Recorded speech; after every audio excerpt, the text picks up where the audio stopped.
perles d'histoire. Tous les vendredis, un nouvel épisode issu des meilleurs récits du podcast Culture G. Présenté par Gabriel Massé. L'histoire que je vais vous raconter aujourd'hui est un formidable épisode de la guerre froide. C'est d'ailleurs l'une des séquences d'un excellent film de Steven Spielberg, Le Pont des Espions. J'en utiliserai quelques extraits pour vous immerger encore plus dans le récit d'aujourd'hui. Nous sommes le dimanche 1er mai 1960. Le pilote américain Francis Gary Powers jette un œil à sa montre. Il est bientôt 6h du matin dans cette base aérienne de Peshawar, au Pakistan. Il est temps d'y aller. Il s'installe dans le cockpit d'un avion long, fin et sombre. C'est un Lockheed U-2, un modèle prévu pour la très haute altitude. Il peut voler à 70 000 pieds.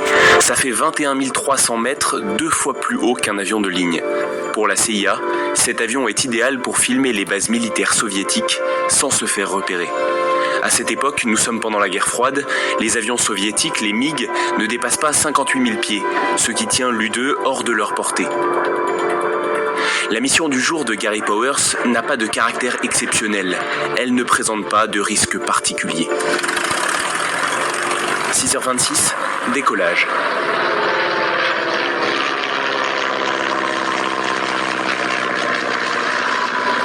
Powers fait cap sur la mer d'Aral. Il passe au-dessus du cosmodrome de Baïkonour, d'où décollent les fusées soviétiques. Il survole la chaîne de montagnes de l'Oural. Déjà 4 heures de vol. Soudain, un éclair illumine le cockpit et le ciel.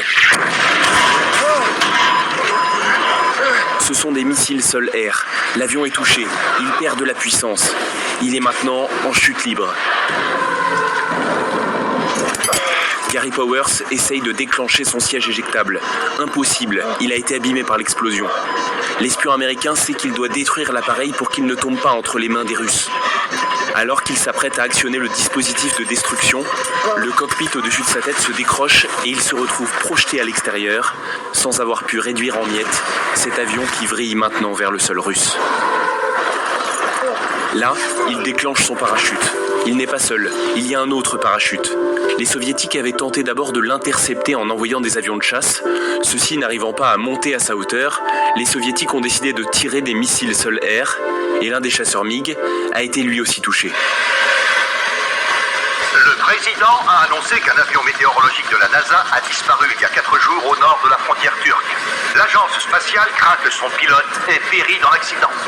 Le radar a montré l'avion sortant de sa trajectoire en plein territoire soviétique avant que le contact soit perdu, rendant difficile tout effort pour retrouver l'appareil ou le corps du pilote.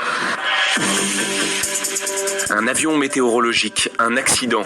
Ça, c'est la version officielle. La CIA n'arrive pas à croire qu'il a été abattu. C'est impossible, c'est forcément une panne, une fuite de carburant. Les Américains ont commis une erreur, ils ont sous-estimé l'arsenal soviétique et ses progrès rapides. L'avion de Powers a été abattu par un SA-2, un missile sol-air à guidage radar. Contrairement à ce que croyaient les Américains, l'U-2 était bien détectable par les radars soviétiques. Francis Gary Powers survit à l'accident.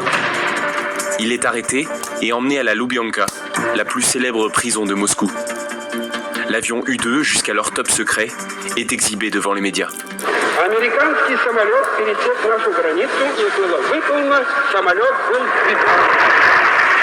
Pour l'homme à la tête de l'URSS, Nikita Khrouchtchev, c'est inespéré. Il peut dénoncer les activités hostiles des Américains envers son pays et présenter des preuves.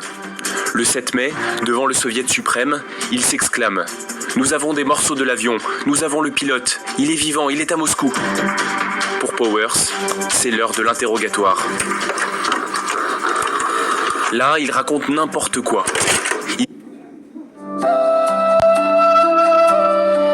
Il parle, dit un peu de vérité pour que ça passe, et beaucoup de mensonges pour donner du fil à retordre au KGB, les services secrets soviétiques. « Combien de vols avez-vous fait au-dessus de l'URSS » lui demande-t-on. Un seul, c'était le premier. Powers ment, cela faisait 4 ans que l'U-2 espionnait et filmait le monde entier avec ses caméras optiques exceptionnelles.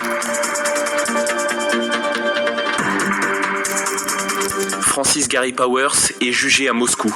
La famille de Powers, sa mère, son père et son épouse, assistent au procès qui restera plutôt que celui de l'homme, celui de la Maison Blanche. Et le procureur n'ayant pas requis le maximum, Powers est condamné à 10 ans de privation de liberté. En février 1962, après 17 mois de captivité, il est échangé au pont de Glienicke à Berlin contre l'espion du KGB William Fischer. Enfin, Powers peut rentrer à la maison. Je suis chez moi. La seule victime de cette histoire, c'est l'avion furtif U-2. Il était devenu trop dangereux de l'envoyer de nouveau en mission sur le territoire soviétique. Il a donc fallu le remplacer. Après un travail acharné, les équipes de Lockheed ont réussi à mettre au point le SR-71, le Blackbird, l'avion de tous les records. Un appareil de haute altitude, quasi indétectable et atteignant une vitesse égale à 3 fois celle du son. Un avion que les fans de Marvel et du personnage Iron Man connaissent bien. Voyons jusqu'où peut aller ce truc. C'est quoi le record du SR-71? Le record d'altitude de vol avec des ailes fixes, c'est de 85 000 pieds.